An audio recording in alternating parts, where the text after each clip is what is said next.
নমস্কার, আমি সুতপা। বাবা মা আর শাশুড়ি মায়ের বায়না কোথাও ঘুরতে নিয়ে যেতে হবে, তাই আমরা চলেছি আজ শান্তিনিকেতনের পথে। বয়স্কদের নিয়ে হোটেল খোঁজা খুবই অসুবিধের মনে হওয়ায় মেক মাই ট্রিপ থেকে 2টো রুম বুক করা রয়েছে। চলুন তাহলে আপাতত গুগল ম্যাপের ভরসাতে সেখানে পৌঁছানো যাক, তারপর দেখা যাবে কেমন কি হয়। শান্তিনিকেতনে বিশ্বভারতী ক্যাম্পাস থেকে 8 মিনিটের হাঁটা পথের দূরত্বে সীমান্তপল্লীতে এই হোমস্টে। বনবাণী হোমস্টে আসলে লোকালয়ের মাঝে অথচ নির্জন শান্ত পরিবেশে তৈরি এক প্রাইভেট প্রপার্টি। এখানে আসা মাত্র সিকিউরিটি গার্ড আমাদের আপ্যায়ন করে নিলেন। যদিও রুম বুকিং এর মাধ্যমে আমরা এই হোমস্টের ওনারের ফোন নাম্বার পেয়ে গেছি, তাতে আসার আগে আমাদের প্রত্যেকের সচিত্র পরিচয়পত্র হোয়াটসঅ্যাপে পাঠিয়ে দিয়ে তারপর এখানে প্রবেশ করতে পেরেছি। এসে বুঝতে পারলাম হোমস্টের ওনার এখানে থাকেন না। আমাদের রুমে ওপরে হওয়ায় শাশুড়ি মার পক্ষে সিঁড়ি বেয়ে ওঠা একটু অসুবিধা হলেও সকলেই এখানকার পরিবেশ সহ হোমস্টে দেখে খুব খুশি। আমাদের 2টো রুম বুক করা ছিল। মা বাবার জন্য একটি ডবল বেডরুম, যেটি ওপরে উঠেই বাঁ দিকেই।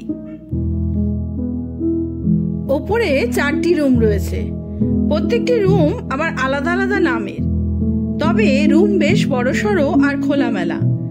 এর ঠিক পাশের রুমটি আমাদের 3 বেডের রুম, যার সাথে লাগোয়া একটি ব্যালকনিও রয়েছে।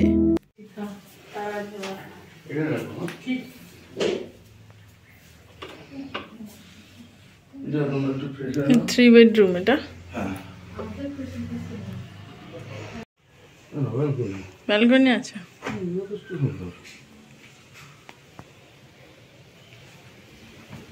মেনটেন করে।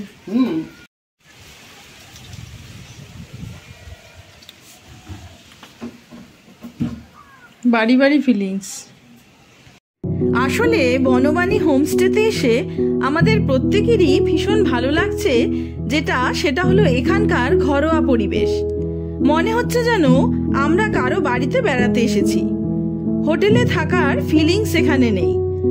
2টো রুমের জন্য পার ডে আমাদের পেমেন্ট করতে হয়েছে 5000 টাকা করে। আমরা 2 রাত থাকবো এখানে। ঘরে ঘরে দিয়ে যাওয়া হলো খাবার জল। লাঞ্চ করার জন্য আগে থেকে এখানে আমরা ফোন করে বলে রেখেছিলাম। এখন ভাবছি ফ্রেশ হয়ে আগে বিশ্বভারতী ক্যাম্পাস ঘুরে আসবো কিনা। কটায় খাবার দেবে তুমি? এখন খেতে পারো, রেডি আছে। মানে আমরা যখন চাইবো তখন? তা আমরা এখন যদি ঘুরে আসি অসুবিধা হবে? ঘুরে এসে একটু অসুবিধা হবে, কারণ আমরা যারা আছে তারা চলে যাবেন আপনি? আমি চলে যাব। ও কটায় বলুন তাহলে? আমি তো 2টো অবধি আছি। 2টো অবধি আছেন তো? খেয়ে গেলে ভালো হতো না? খেয়ে গেলে ভালো হতো, তাই তো? অন্য কিছু তো আটকে যেতে পারে না, হয়তো দেখতে দেখতে দেখতে দেখতে। এখন কি বিশ্বভারতীর ভিতরে সব জায়গায় ঢুকতে দেয় জানো? টিকিট কেটে ও সেই সব তো আছে, জানি। ঠিক আছে, তাহলে আমি দেখি, আলোচনা করি। হ্যাঁ, খেয়ে গেলে ভালো হবে। 2টো চলে যাবেন? কটার সময় চলে যান আপনি? আমি 2টোর সময় চলে যাব। ও আচ্ছা, ঠিক আছে। চলুন তাহলে খাওয়া দাওয়া করে নেওয়া যাক। নিচে ওনাদের ডাইনিং রুমে অপেক্ষা করছেন প্রতিমাদি। তবে এই প্রপার্টিটি ব্যক্তিগত মালিকানা হলেও বেশ কিন্তু সাজানো গোছানো। আর বয়স্কদের বেশি পছন্দ এখানকার নির্ঝঞ্ঝাট শান্তিপূর্ণ পরিবেশ। ডাইনিং হলে এসে আরও মনে হবে যেন কোনো আত্মীয় বাড়িতে বেড়াতে এসেছেন, সেরকমই ঘরোয়া পরিবেশ। সকলের জন্য কমন এই ডাইনিং হল। প্রতিমাদি আর তার মা এখন ব্যস্ত আমাদের দুপুরের খাবার টেবিলে নিয়ে গিয়ে গুছিয়ে দিতে। ওনারা আসলে 2টো পর্যন্তই এখানে কাজ করেন, তারপর যে যার বাড়িতে ফিরে যাবেন। আপনিও ছিলেন না? দুজনেই সকালবেলা এসে আবার চলে যান না? মানে গেস্ট আসলেই আসেন, তাই তো? রোজই আসতে হয়? গেস্ট না থাকলে তখন কি করতে হয়? তখন তো রান্নার কাজ থাকে না। হ্যাঁ, নিজেদের রান্নাও করেন? খেয়ে দে ওই দুপুরবেলা আবার চলে যান। কোথায় বাড়ি? সুরুল রাজবাড়ির কাছে।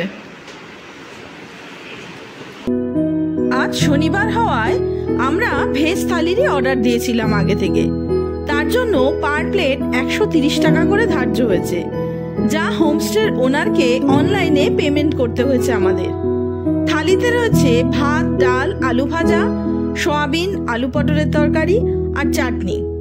খেতে খেতে জল চাইতে প্রতিমাদি দেরাজ থেকে কাচের গ্লাসে নামিয়ে জল দিলেন।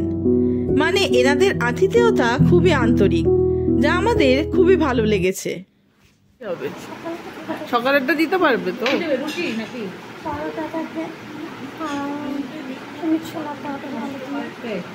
আমরা তাহলে বলে দেবো সকালের ব্রেকফাস্টটা। প্রতিমা দিয়ে করেছে, প্রতিমা দিয়ে আর প্রতিমাদির মা। শাশুড়ি মা আবার জোয়ান চাইলো, জোয়ানও আনতে গেল। সবই আছে না, জোয়ান, মৌরি। তুমি কি আগে খেলে নাকি? তুমি জানলে কি করে? ও, থাকলে ওনারা রান্নাটা করে না, এত রান্না। গেস্ট থাকলেই রান্না করে। ও বাজার, আপনিই যান বাজারে?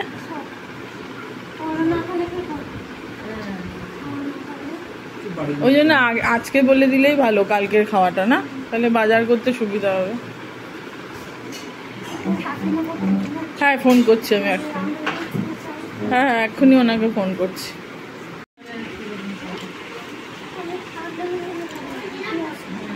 প্রতিমাদির বাড়িতে কালকে পুজো, মনসা পুজো। তাও আবার 10টার সময় ঠাকুর মশাই আসবে, তাহলে আসে কি করে?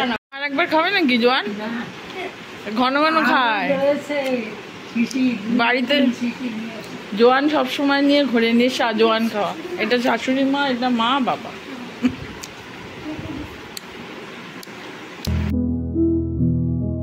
খাওয়া দাওয়া পর্ব সেরে নিয়ে ডাইনিং কাম ড্রয়িং রুমে খানিক গল্প করে কাটালাম প্রতিমাদির সাথে।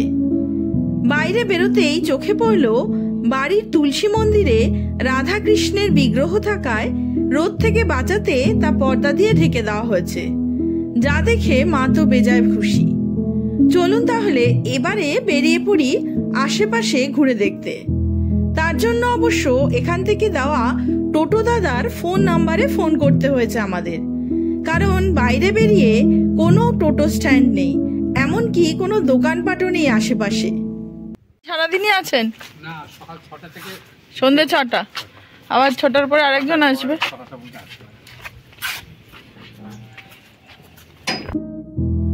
বনবাণী হোমস্টে বিশ্বভারতী ক্যাম্পাস লাগোয়া সীমান্তপল্লীতে আর 5টা বাড়ির মধ্যে একটি। এলাকার আশেপাশে সকলেরই বসত বাড়ি, তাই একটা বিশেষ অসুবিধা, হঠাৎ কিছু প্রয়োজন হলে কিছুই পাবেন না চারিদিকে। মার্কেট বা প্রয়োজনীয় কিছুর জন্য 2 কিলোমিটার দূরে যেতে হবে। এমনকি ফোন করে ডাকলেই তবেই টোটো আসবে হোমস্টের সামনে। তারা যা ভাড়া চাইবে তাই দিতে হবে, অন্য কোনো অপশন নেই, কারণ আশেপাশে শুধুই বসতি আর সরু আঁকাবাঁকা গলির রাস্তা। গাড়ি নিয়ে বেরোনো বারে বারে আমাদের কাছে অসুবিধাই মনে হচ্ছে। তবে হোমস্টে থেকে বেরোলেই বিশ্বভারতী, চাইলে এই পর্যন্ত হেঁটেও আসা যায়। আপাতত আমরা বিশ্বভারতী ঘুরে সোনাঝুরি হাটে গিয়ে অনেক সময় ঘুরে ফিরে সন্ধ্যের পর আবারও ওই একই টোটোতে হোমস্টেতে ফিরে আসলাম। রাতের অন্ধকারে বেশ মায়াবী লাগছে কিন্তু বনবাণী হোমস্টে। এই মুহূর্তে পুরো হোমস্টে জুড়ে নিরাপত্তা রক্ষী আর আমরা ছাড়া আর কেউই নেই।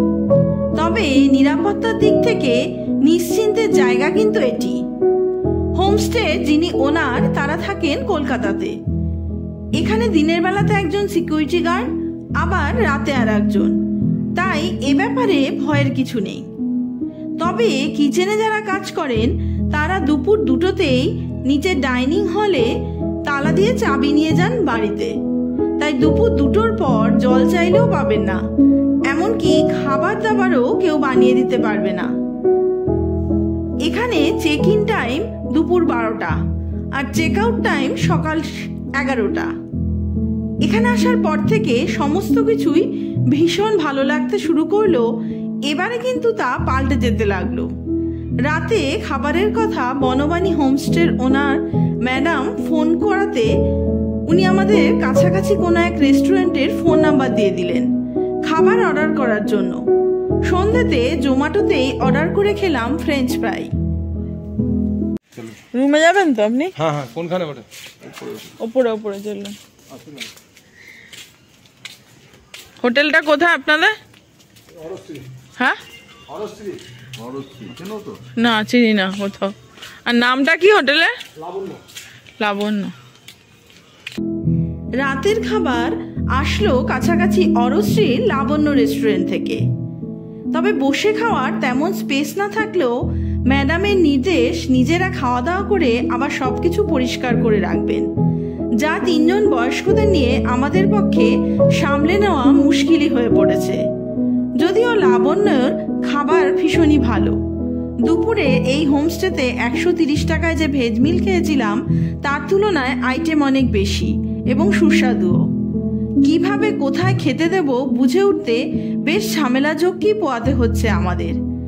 সবকিছু মিলিয়ে মিশিয়ে কেটে গেল আজকের দিনটা। পরের দিন শুরুটা হলো এক মিষ্টি সকাল দিয়ে। চারিদিকে পাখির ডাক, সবুজ প্রকৃতি, শান্ত পরিবেশ আর নিচে জলের শব্দ, সবকিছু নিয়ে সুন্দর এক ভোরবেলা। নিচে চেয়ারে বসে বাবা উপভোগ করছে এই সুন্দর সকাল। 6টা বাজতেই রাতের সিকিউরিটি গার্ড চলে গিয়ে আসলো আবার দুপুরের জন্য আরেক দাদা। ওদিকে আমাদের রুমের লাগোয়া ব্যালকনিতে বসে সময় কাটাচ্ছেন শাশুড়ি মা। বাবা বাবা, আরে এরা মর্নিং ওয়াকে বেরিয়ে যাচ্ছে, দেখো বেরোবো। বাবা তুমি কি এখন মর্নিং ওয়াকে বেরোচ্ছ? তাহলে আগেই করতে পারতে, মন্দির যাবো এখন। বেশি দূর আর যেও না, তাহলে কালকে যেও।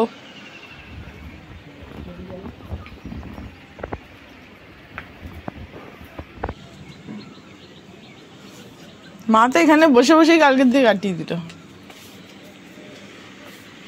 না যাও, এবার রেডি হও, বেরোবো। হয়ে গেছে।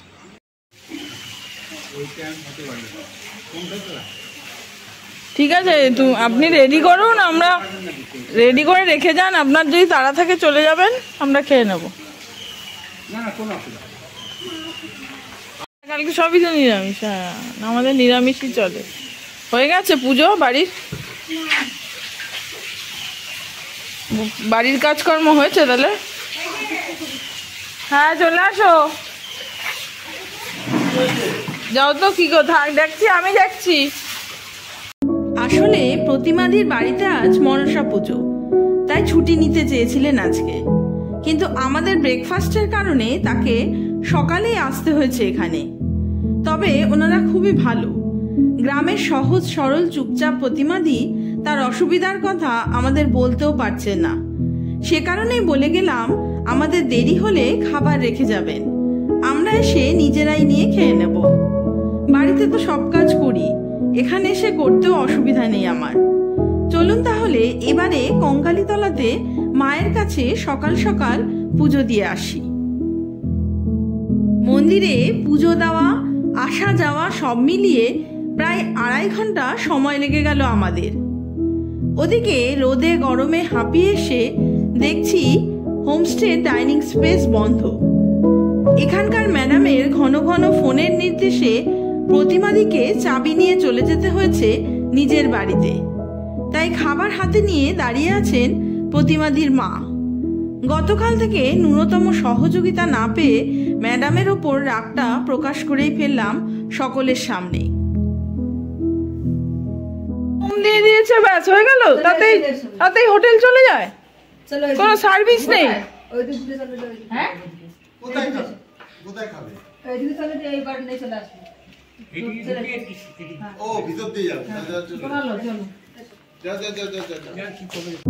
বাড়ির ডান দিকে রয়েছে ডাইনিং হল, আর বাঁ দিকে হোমস্টের ওনারের নিজস্ব রুম সহ একটি ট্যুরিস্ট রুম রয়েছে। শেষমেশ এই দিকটা খোলা পাওয়ায় এখান থেকে ডাইনিং হলে ঢুকে শান্তিতে বসে খাওয়ার ব্যবস্থা হলো আমাদের। আসলে এখানে যারা কাজ করছেন তারা প্রত্যেকেই ম্যাডামের নির্দেশ পালন করছেন মাত্র, তাদের কিছুই করার নেই এছাড়া। দাও, দুটো দিলেই হবে। হ্যাঁ দিচ্ছে। আছে হবে মাসি কাঁচা লঙ্কা? কত সময় লাগে? 1 ঘন্টা হাঁটবেন? ওই রাজবাড়ির এখানে বাড়ি? আমরা তো টোটো করে যাই। তাহলে 1 ঘন্টা হেঁটে আসো, আবার 1 ঘন্টা হেঁটে বাড়ি যাও। তোমাদের শরীরই ঠিক থাকবে। টোটোতে কত নেয়? টোটোতে 30 টাকা করবে এক একজন। তাহলে 30 60 টাকা তোমার রোজ লাগবে। সেই তো। এখানে ওপরের ফ্লোরে 2টো রুম আমরা 2 দিনের জন্য বুক করেছি 10,000 টাকায়। তাতে আমাদেরকে শুধুমাত্র থাকার জন্যই সুব্যবস্থা করে দেওয়া হয়েছে, বাকি সার্ভিস সম্পূর্ণই জোর জবরদস্তি করে আদায় করতে হচ্ছে। ওপরে রয়েছে 4টি রুম, তার সামনে কমন স্পেসে একটি ফ্রিজ ও একটি মাইক্রোওভেন, যা সকলের ব্যবহারের জন্যই। ওপরে 3টি রুমে আমরা সহ আর এক ফ্যামিলিও রয়েছে, তাছাড়াও রয়েছে এক্সট্রা আরেকটি রুম। এই রুমটিতে ব্যালকনি আবার সামনের দিকে, আর রয়েছে দেওয়াল জুড়ে কাচের স্লাইডিং।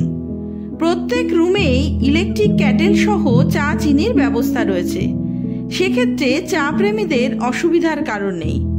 মোটামুটি আমার অভিজ্ঞতায় যা মনে হয়, এই হোমস্টেতে একটি কেয়ারটেকার থাকলে বিশেষ ভালো হতো, তাতে প্রত্যেক সুবিধা অসুবিধায় কাউকে আমরা জানাতে পারতাম। এবারে চলুন খানিক রেস্ট নিয়ে বেরিয়ে পড়ি দুপুরের খাওয়া দাওয়ার উদ্দেশ্যে। আর বাঙালি মানেই তো কোথাও ঘুরতে আসা মানেই খাওয়া দাওয়া আর ঘোরা, এ দুটো হলো আসল কাজ। সেই মতো প্রথমে 2 কন্যা হেসেল ঘরে দুপুরের খাবার খেয়ে পাশেই আবার আমার কুটির ঘুরে চলে আসলাম সুরুল রাজবাড়ির সামনে। সকাল থেকে এই দাদা টোটোতেই ঘুরছে আমরা, কারণ এনার ফোন নাম্বারই বনবাণীর ম্যাডাম দিয়েছিলেন। কত বাবা টিকিট? 10 টাকা করে। আগে ছিল টিকিট সিস্টেম? হ্যাঁ, আগে তো ছিল না, তাই মনে করতে পারছি।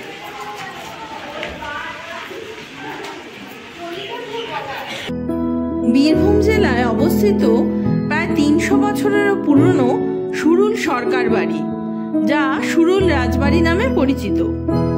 এই জমিদার পরিবারের পতন ঘটেছিল অষ্টাদশ শতাব্দীর প্রথমার্ধে।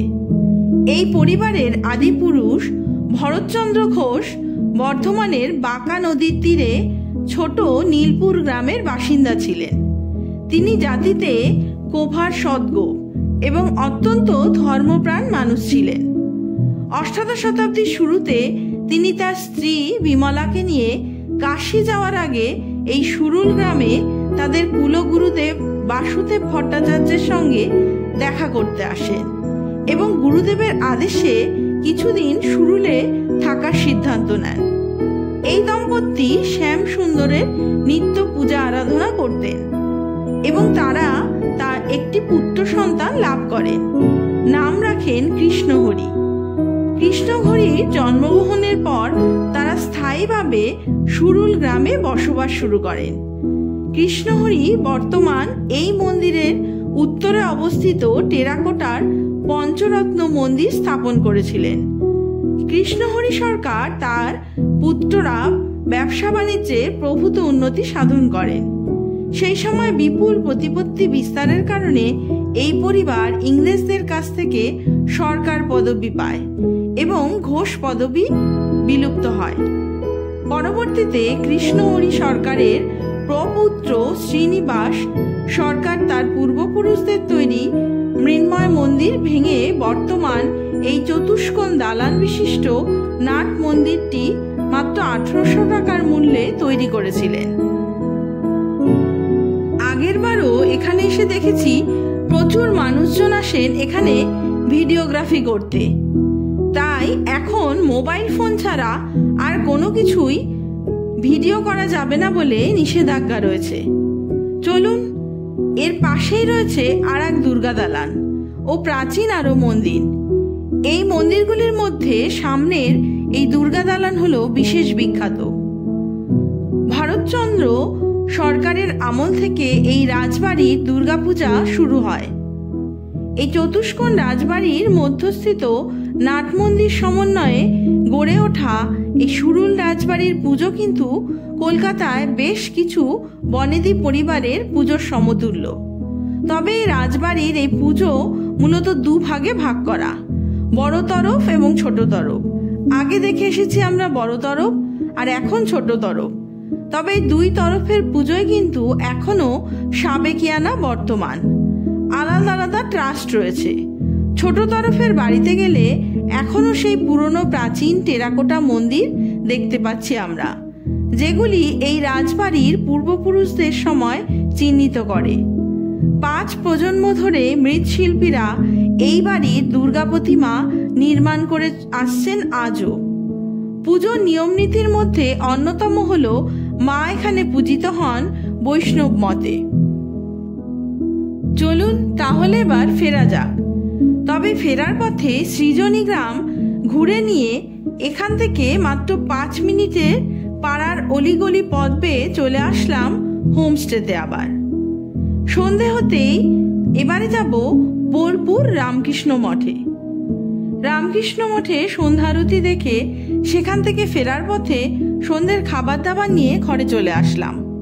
কালকে সকালে তাহলে গিয়েই খাবো, আর মার্কেট তো কাছেই। এটা কি এখানে রাখবো? এটা রেখে কি লাভ হবে? এই না, জানো তুমি কি কি পাওয়া যায় ব্রেকফাস্টে? কি কি পাওয়া যায় জানো?